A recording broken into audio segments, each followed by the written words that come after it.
na mesiame egbendia de megati be mi akpo nu efe de woda cho mi apenu du pakpaji because mi apenu du pe la mesese eya le feve de na ela mesia no mi asi ya fi mi atwan yi de ngogwe elego mi sinambe la mesia de ya na mi asi ya fi mi atwan yi de ngogwe tanu igbo menyere nyebe mi apenu du pe de die no our food security no vie mille Ghana mille Togo mille Africa ya medo ko nududu o ko vale mi ana be mi ho na mi adu maka gbanya de kakoto me enyabe ona mi nyabe nududu dole yole yoyobe export only nududu dole fika ndudu ocho fika o mecho mega camion bo unro de ndudu ojibe export only mana na nyabe nududu yo nwobe export only di cheta o nwobe export only no fiye nu kata o nwobe export only bia dokwe be cheta o nwode ejibe nu mega zele du ome nu zele du bubu me nududu yo nwode ejibe no me gazelle mi ademe no pa ezele du bubu me de nududu kawema babia nududu kawema ma gbonyare ka me no fruit penya oblo ncho me no fruit penya glo fruit yi penya glo me de ya anye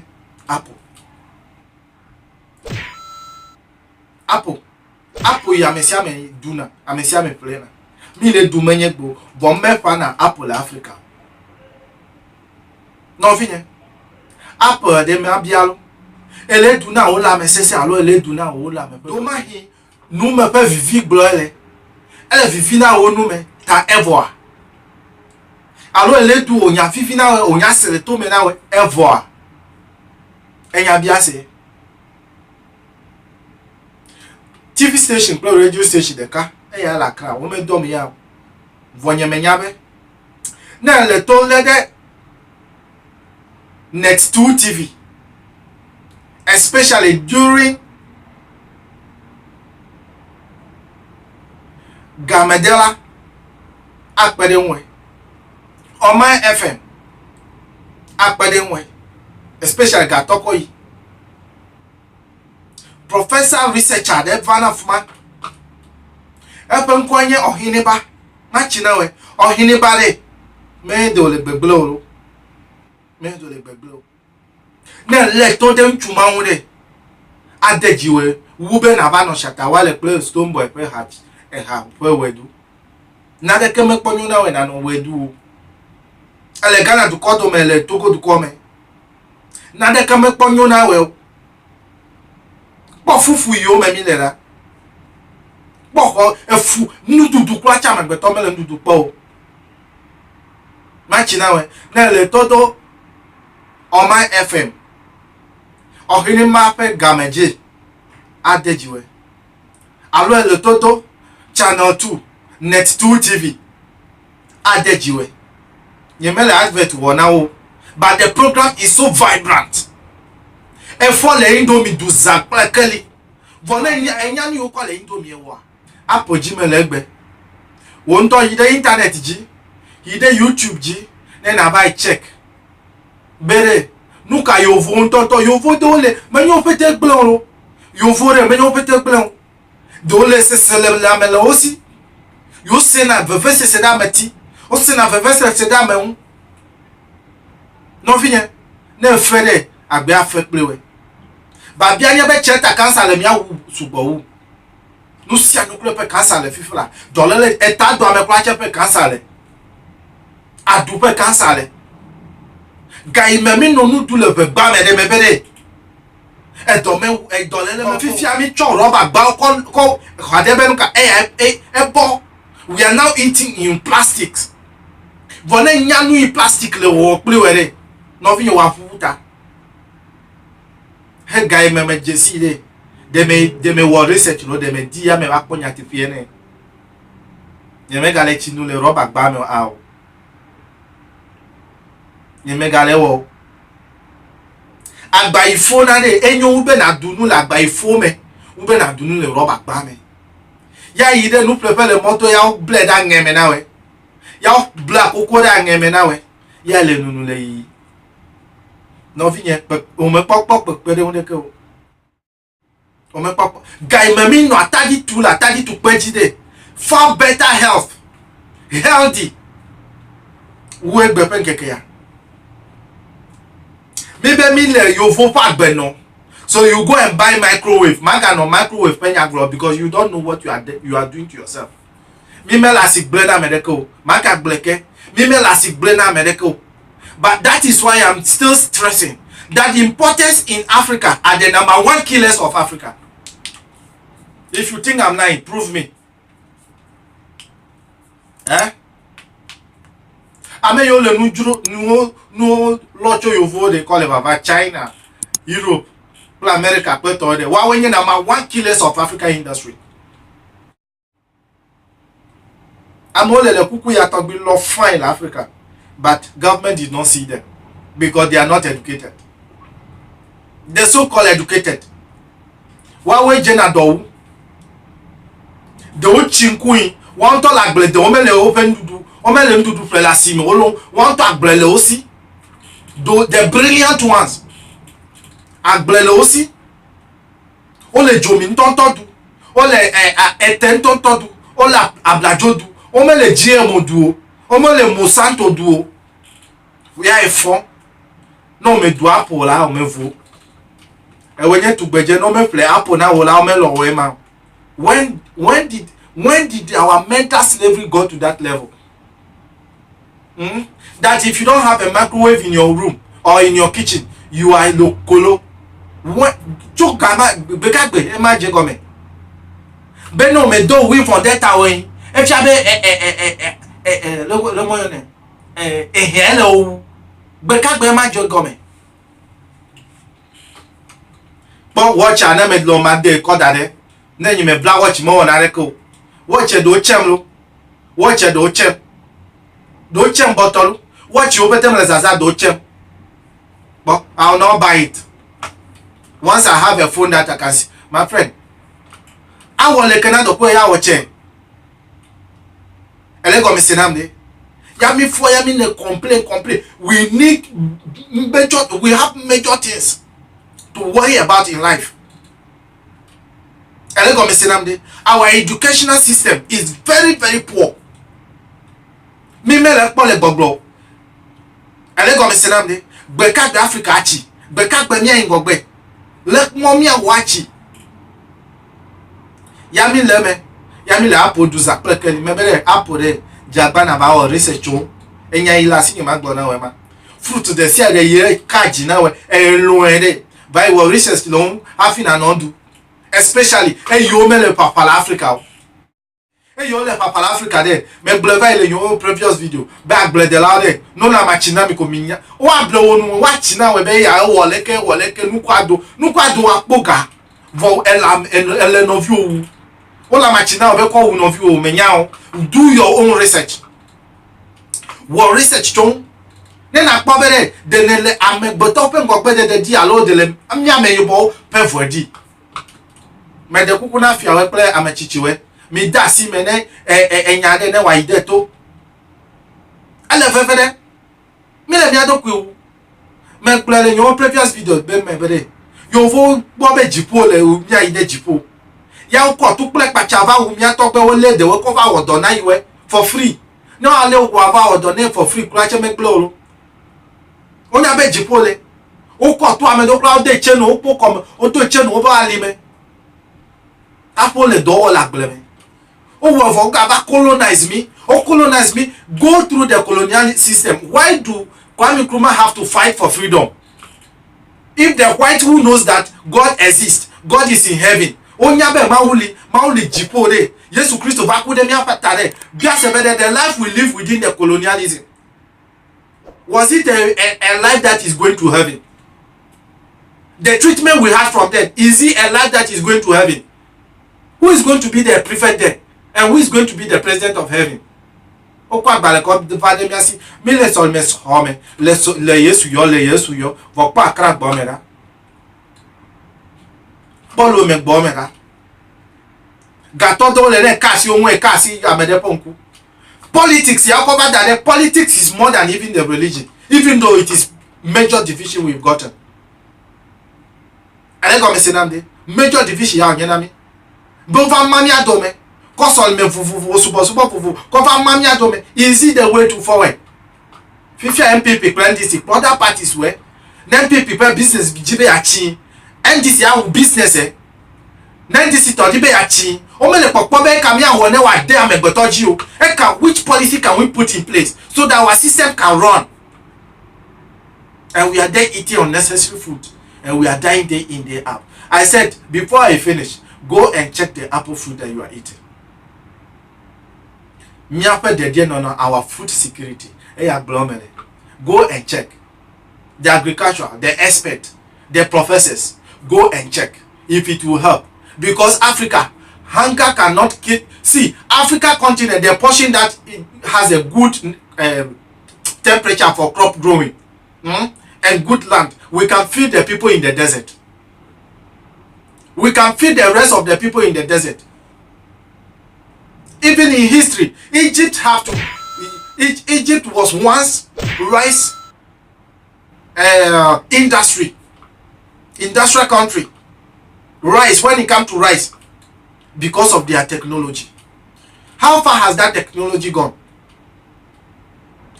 Because of irrigation.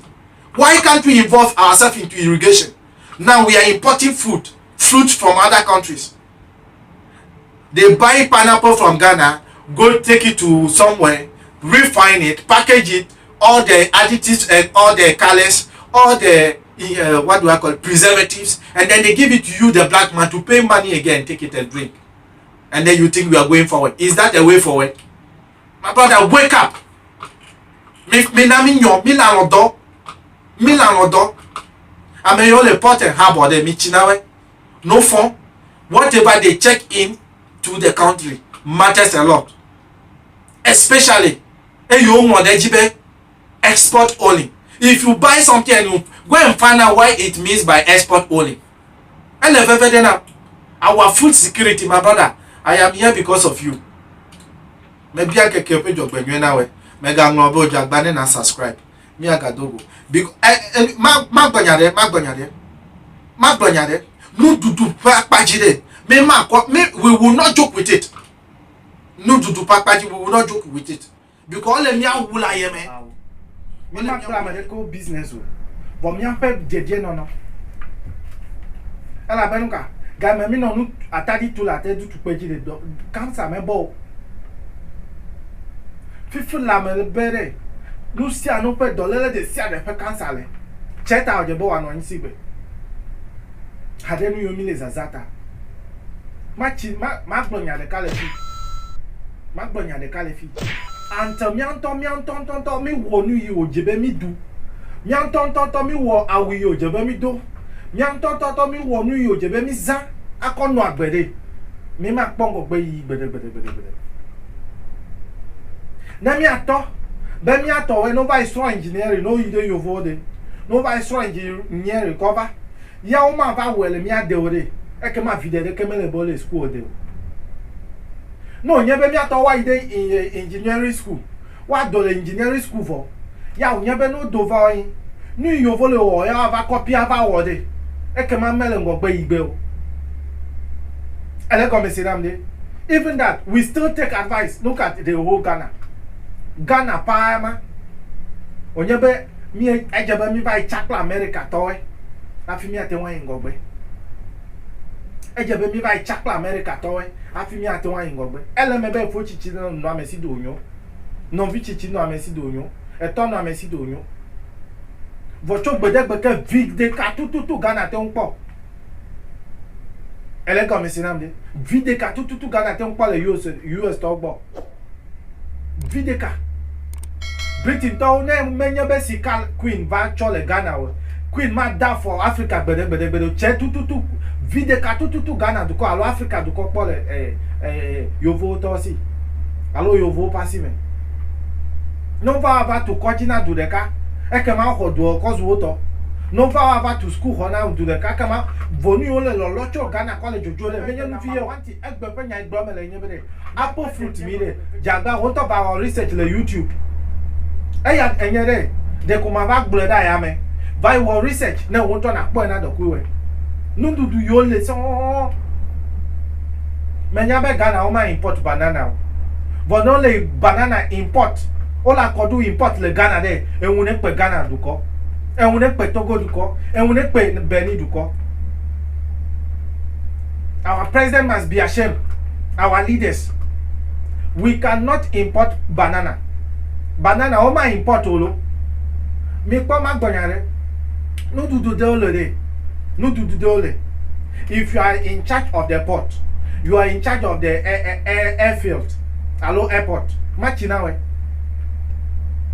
Ya o nyebe wa to de Ghana do come yi echile jaja. 24/7. Ya wa to de Ghana do come bere. Oh, no kwa toto ya cover, no kwa ya to be cover. And Ghanaians are importing everything. Africans are importing everything at all. Last time I was saying in my video, toothpick yoko then and do time kwachere only importing cheddar. Nigeria thought the same thing. Africa go be okay. No see any you for 1 hour. Anya yueto. Ugbebe ma bususu mo. No see any you for 1 day. Anya yueto. No finye mele chichina wele. Elle doku owu. Minami bumia no kuome. Kente imile dodole. That is what nature give us. Minami do kente. Na me polish kente no atoto awu imi anododo. Man yebe kukuku Ghana will have to import. Togo will have to import shit before they can wear. Ow. Ade machine o mele miasi ota. Ow.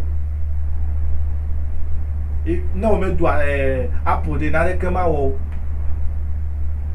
Bonu nyame yo leme. Ne na pobere. Nu gbegbe yo leme de ka adoji o. No me dio.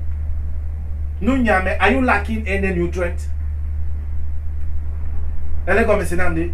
No nyame ye ano apple me. Mi gbobe apple penya gbo me le fifia. No nyame ye ano apple me. No me dio de dolele ka wa na we. Alola me se ka apa na we. Ya icho ya eledu, cho na dui. Nye na pobere. Nwe ka ole una ha. Let me bring this man's name here. Ohiniba. Call your name. Net2 TV. Net2 TV. Allo Oman FM. Le Zongo Junction, Medina. Le Oman FM. Le. O abega to allo ga neme. Ya no line va. Ohiniba le gbede. Vode ebrugbe mo legbe ole no fiala. Blugbe me de ala no fia let de ma kwa me de wa to translate ko na mi afia o de adoji yinto ele ko me sinamde ya mi fo ya mi le no du no o nya fifi le nu me na mi ko pa no nya fifi le na nu me na mi ko pa mi ato we mi na mi cho agbede o pe unke agbe pe unke ya ta le yin po le o moji men Go mega job me subscribe o jagba na subscribe. E ka ma mega konu ye ko do da de avana we. Na mega konu ye ko do da ko avana we. Wa ko direct. Ma nye be wa ba no nye dile moji o aw. Wa pom. Ele go me se de. Me bia nkeke pe jogbe nwe na we. Me na me sia me. Mi ano kame na susu de la si o de nwo de note ele go me de nwo de note na susu de la si o ku nwo de note ele veve de pa jagba na subscribe aha na ele no pola ati wa throw screen na wa lolo le o screen je ka ma po subscribe button na eziji aha na throw screen o keke yo o phone ji alo yo o laptop ji ha ke ma to throw screen ke ma wa pobe subscribe button ji de kwa ziji ele go me sire no me wo screen o lolo ma po subscribe button aha if you be wazi screen e be ni lolo ne wa your phone e jina we ne your phone e jila ke mo akọ subscribe at je zigi lego mi sele aha mi anoka me makonu vuvuvuvu kono baba aha e ya de nu dudu yo le mi awude ya penya glomele e ke ma suso yo mi le dudu yo le la me se na mi de e me gbe ma ba ko che ko de me bien keke na we keke ne yo mi anoka me ya ga dogo